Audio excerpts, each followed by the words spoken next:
41 നാളത്തെ വ്രതാനുഷ്ഠാനങ്ങൾ. പ്രഭാതത്തിൽ ദിനവും ഗണപതി ഹോമം, ഭഗവതി സേവ. അതിനുശേഷം ദേവീദേവന്മാർ യാഗത്തിന് ഇഷ്ടഭാവത്തിൽ വരുന്നുവെന്ന് പ്രശ്നവശാൽ കണ്ടാൽ യാഗം തുടങ്ങാം. മനസ്സിലാവുണ്ടോ ഉണ്ണികൃഷ്ണൻ നമ്പൂരിക്ക്? ആ തിരുമംഗലത്ത് തിരുമേനി 21 പരികർമ്മികളോടൊപ്പം ഇങ്ങോട്ടേക്ക് പുറപ്പെട്ട് കഴിഞ്ഞു. സ്വീകരിക്കാൻ വേണ്ട ഏർപ്പാടുകൾ ഉടനെ ചെയ്യാം. ഒന്നിനും ഒരു കുറവുണ്ടാവരുത്. കോപത്തിൽ ദുർവാസാവിന് തുല്യനാ അദ്ദേഹം.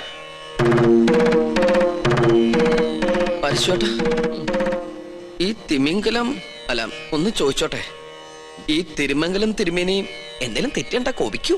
ഇല്ല, ശപിക്കും. ആ ശാപം 7 തലമുറ നിലനിൽക്കും. മോക്ഷം കിട്ടില്ല. അതുകൊണ്ട് ഇപ്പൊ തന്നെ സ്ഥലം വിട്ടോളൂ.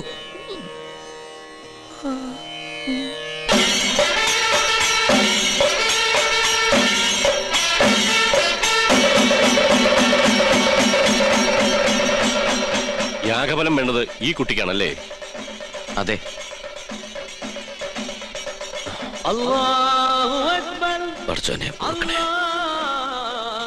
ഈശ്വരോ രക്ഷ. എഴുന്നേൽക്കുക. മനസ്സർപ്പിച്ച് ഖുർആൻ പാരായണം നടത്തിയിട്ടുണ്ട് അല്ലേ? അത് അനുഗ്രഹിക്കാൻ കൈ ഉയർത്തിയപ്പോ വാങ്ങു മുഴങ്ങിയത് നിമിത്തം. ഒരു നമ്പൂരി ഖുർആൻ വായിക്കേ. മറ്റു മതങ്ങളെ അനുകരിക്കാതിരുന്നാ മതി. പഠന വിഷയമാക്കുന്നത് തെറ്റില്ല. ജ്ഞാനം കൂടും. എന്താ പേര്? ഉണ്ണികൃഷ്ണൻ നമ്പൂതിരി. കേട്ടിരിക്കണു? ആണോ? ഇത്ര ചെറുപ്പത്തിലെ പുണ്യകർമ്മത്തിന് ഗുരുസ്ഥാനിയാകാൻ ഭാഗ്യം കിട്ടിയവൻ. കൊള്ളാം. നിന്നെ എനിക്ക് ബോധ്യായി. എവിടെയാ യാഗസ്ഥലം?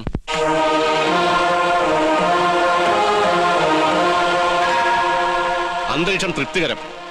എങ്കിൽ ഉണ്ണികൃഷ്ണൻ ഗണപതി ഹോമം തുടങ്ങട്ടെ. അറിഞ്ഞിട്ട് വേണ്ടേ ഹോമം തുടങ്ങാൻ? ഏയ്, ഗണപതി ഹോമം അറിയാൻ നമ്പൂരിമാർ ബ്രാഹ്മണ കുലത്തിൽ ഉണ്ടാവില്ല. വിട്ടി അങ്ങോട്ട് നീങ്ങിയേക്കൂ. ആ തുടങ്ങ. എനിക്കതിന് കഴിയില്ല. ഇപ്പൊ എങ്ങനെ? 101 യാഗങ്ങള് പൂർണ്ണതയിൽ അനശ്വരമാക്കിയ തിരുമംഗലത്ത് നമ്പൂതിരിയുടെ സാന്നിധ്യത്തിൽ ഒരു യാഗത്തിന് തിരികൊളുത്താൻ മാത്രം അഹങ്കാരിയല്ല ഞാൻ. ജ്യോത്സ്യ പ്രവചനത്തിന് വിഘ്നം വരുത്താതെ ഞാൻ അങ്ങയുടെ സമീപത്തിരുന്നോളാം. അങ്ങ് തന്നെ കർത്തവ്യത്തിന് തുടക്കം കുറിക്കണം. എന്നെ അനുഗ്രഹിക്കണം.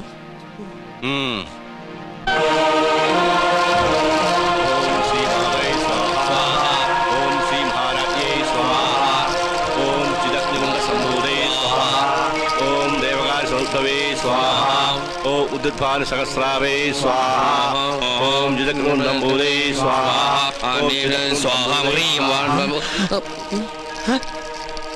മന്ത്രം ചൊല്ലിയത് പെഴു തെറ്റിക്കണു. അങ്ങോട്ട് മാറി നിൽക്കുക.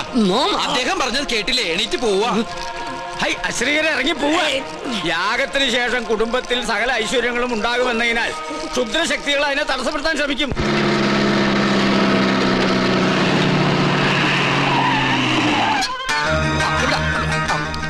മൂസാക്കുട്ടി, ആ ചുമര അവിടെ കൊണ്ട് മേയാൻ വിട്. അത് നോക്ക്. ഇതെന്താ തീയും പോയും കാണുന്നുണ്ടല്ലോ? വീടിന്റെ മുമ്പിലാണ് അടുക്കള. ചിലപ്പോ ഞമ്മള് വരുന്ന അറിഞ്ഞിട്ട് ബിരിയാണി വെക്കായിരിക്കും. എന്നിട്ട് ബിരിയാണി ചെപ്പ് കാണില്ലല്ല. നെയ്യുടെ മണമുണ്ട്. ഓം ശ്രീ മാതൈ സ്വാഹ. ഓം ശ്രീ മഹാരാജ്ഞേ കോഴി സംഭൂതൈ സ്വാഹ. അങ്ങോട്ട് ചെല്ലാൻ. ഓം ദേവകാര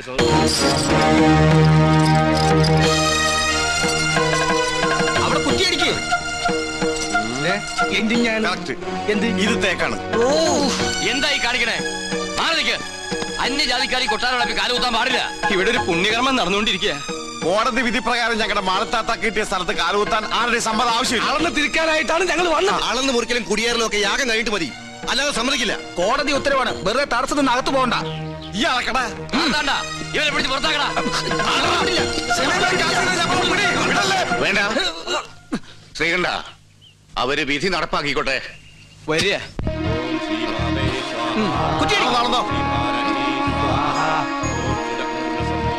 ബിരിയാണി റെഡിയായി നോക്കാം.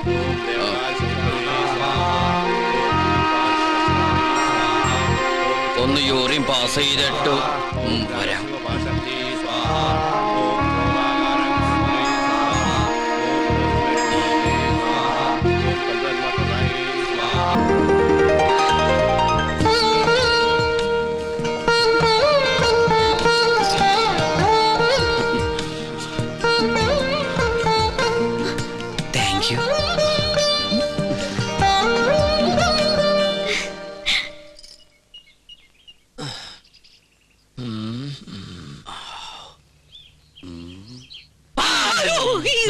താനെന്തിനാ ഇവിടെ ഒന്ന് ഇങ്ങനെ പതുങ്ങിക്കണേ?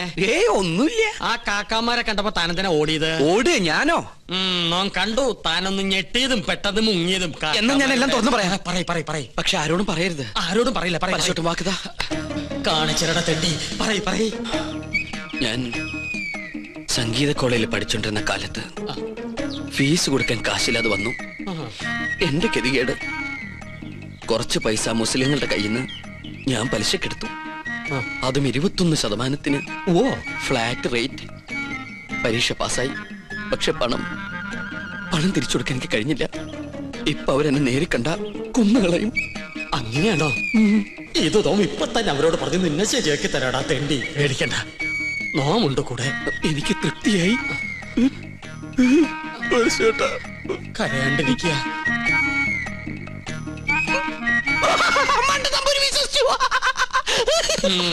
നിന്റെ അപ്പൻ വിശ്വസിച്ചു.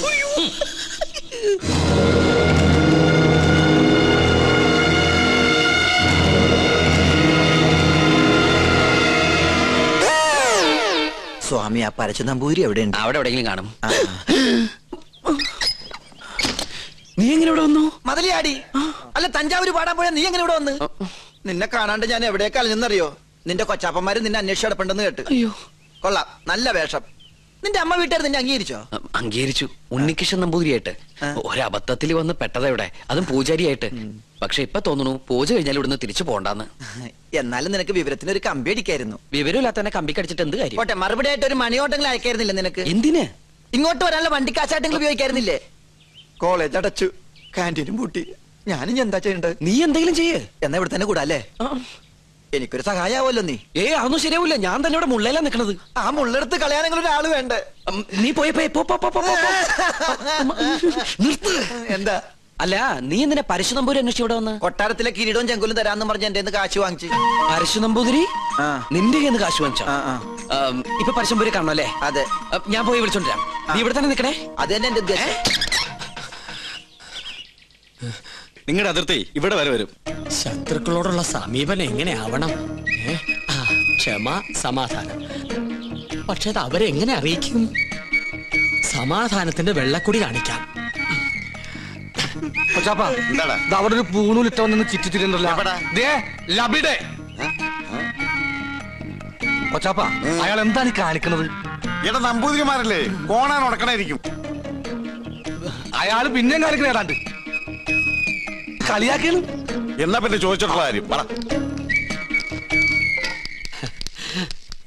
എന്താണ്ടാ ഹിമാറ, അനക്കെ നമ്മളെ പിടിച്ചില്ലേ?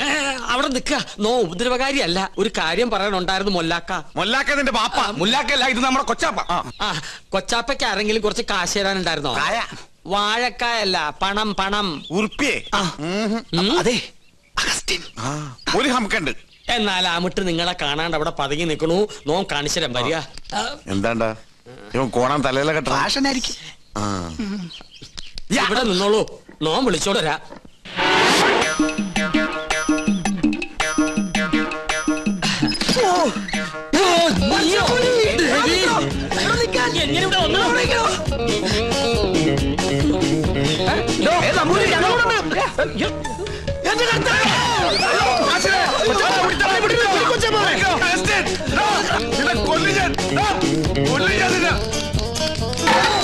ഒടുക്കത്തെ വാതിൽ അകത്തേക്ക് കയറാനും പറ്റില്ല. സെലീമേ, ഈ അർക്കവാടുത്തിട്ട് ഉടിച്ചകത്ത് കയറാൻ. ഞാൻ ചരിഞ്ഞ് കയറ്. കേറാൻ പറ്റില്ല. പോയി മോനെ അവസ്ഥ മോനെ കാശ് വേണ്ടടാ. വാ, ഈ അറാമ്പറത്തിനോട് പോയി.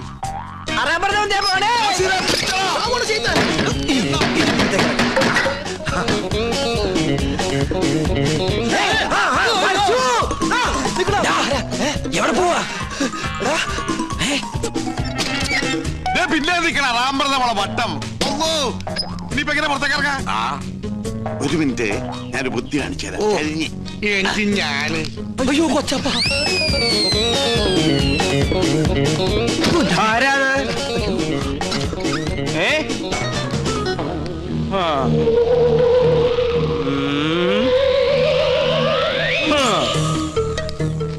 എന്റെ കർത്താവേ. വേണ്ട,